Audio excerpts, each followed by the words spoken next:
నిత్య పారాయణం కోసం ధైర్యలక్ష్మి స్తోత్రం. అష్టలక్ష్మి స్తోత్రంలోని 3వ స్తోత్రం. జయవరవర్షిణి వైష్ణవి భార్గవి మంత్రస్వరూపిణి మంత్రమయే సురగణపూజిత శీఘ్రఫలప్రద జ్ఞానవికాసిని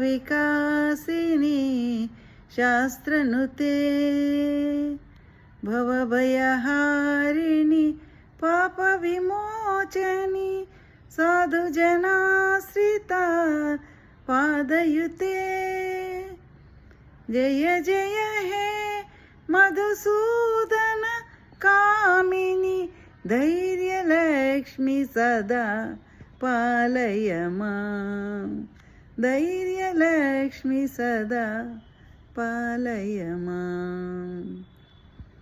ధైర్యలక్ష్మి శ్లోకం సంపూర్ణం. నిత్యపారాయణం కోసం మనం పాడుకోవచ్చు.